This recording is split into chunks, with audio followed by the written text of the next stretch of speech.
Dans cette vidéo, on va aborder le concept de portée de variable. Qu'est-ce que c'est une variable globale? Qu'est-ce que c'est une variable locale? C'est particulièrement important quand on crée des programmes qui sont de grande envergure, avec plusieurs définitions de fonctions, avec peut-être plusieurs modules. On va voir comment est-ce que ça se comporte.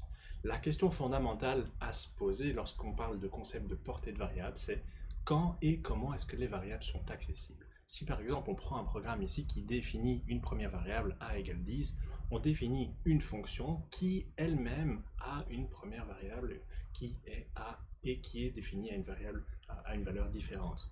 Lorsqu'on utilise cette variable a, par exemple pour l'afficher, quelle valeur va être choisie entre la valeur 20 ou la valeur 10? Dans le cas de l'appel de la fonction, ben notamment, on va avoir la valeur 20 qui va être utilisée parce qu'on va utiliser en premier lieu la variable locale. Lorsqu'on utilise a en dehors de la fonction, ben c'est notre variable globale qui va être utilisée. Donc dépendamment de là où on se trouve dans notre code, plusieurs variables qui peuvent avoir le même nom peuvent être utilisées de manière différente dépendamment de l'espace dans lequel elles sont. On peut utiliser certaines fonctions pour pouvoir faciliter l'accès aux variables globales. On peut utiliser le mot-clé global pour définir notre variable a comme étant globale et donc l'utiliser de façon similaire à a. Donc la modifier, lorsqu'on modifie a ici, comme on l'a défini comme étant globale, on va modifier également la variable qui est ici au-dessus. Et on peut utiliser les fonctions locales, parenthèse, et globales, parenthèse, à n'importe quel moment pour afficher quelles sont la portée de chacune des variables. De manière plus générale, en fait, on va définir des espaces de noms. Les noms des variables et des fonctions sont contenus dans des lexiques et c'est ce qu'on appelle des espaces de noms. En Python, il existe en gros 4 types d'espaces de noms. Un espace interne, qu'on appelle en anglais built-in, qui contient tous les noms définis par le langage, les noms réservés par exemple.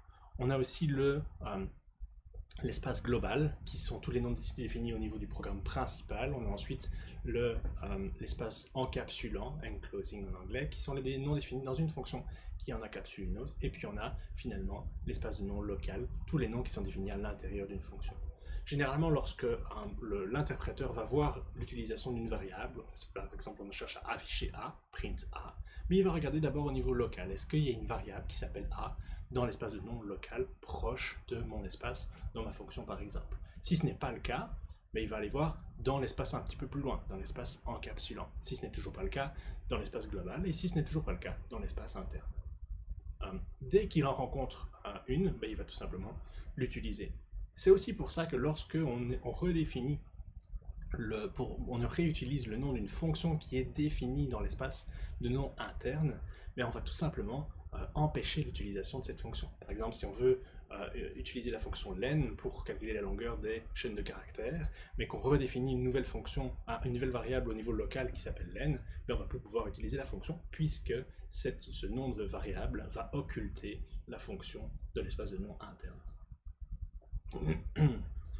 Une petite introduction au module, tout simplement parce que la programmation en général cherche à créer des fichiers qu'on va se partager, des fichiers Python qu'on va pouvoir exécuter, et la façon dont on va programmer en général cette façon modulaire. Donc c'est-à-dire qu'on va créer des modules en Python qui sont typiquement des fichiers. On va avoir un fichier par exemple module.py dans lequel on va définir toute une série de choses, notamment des variables et des fonctions, et peut-être plus loin des objets de types différents comme des classes.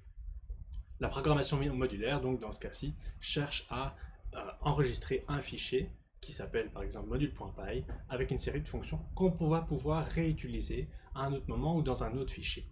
Dans le fichier par exemple main.py, on pourra importer le module, le nom de module ici c'est le même que le nom du fichier, et directement appliquer, utiliser les variables et les fonctions qui sont dans ce module-là en utilisant la syntaxe module.variable ou module.fonction.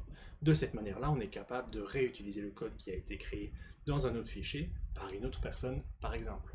Et c'est exactement de cette manière-là, finalement, qu'on accède à toutes les fonctions et variables qui sont définies dans le langage Python.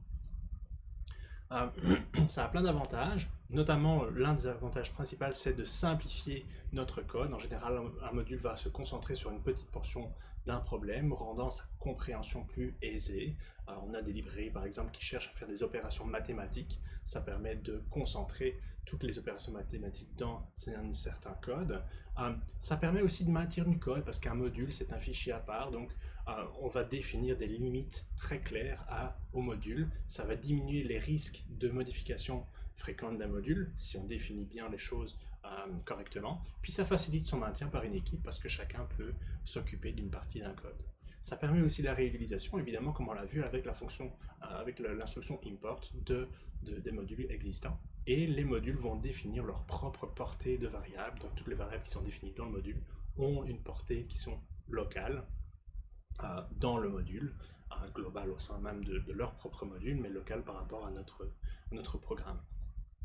On peut utiliser, comme on l'a vu, l'instruction import de différentes manières. On peut directement simplement importer le module. On peut importer plusieurs modules en même temps en mettant des virgules. On peut aussi changer le nom des modules lorsqu'on les importe en utilisant le mot-clé as. On peut aussi importer certaines fonctions des modules pour ne pas importer le module au complet. Si par exemple je cherche à importer la racine carrée du module math, je peux tout simplement mettre from math import sqrt pour simplement importer la fonction directement. Si j'utilise cette notation, je n'aurai pas besoin de mettre module.ma fonction, je peux directement utiliser le nom de la fonction. Je peux aussi dire d'importer tous les éléments de notre module et de pouvoir les utiliser directement.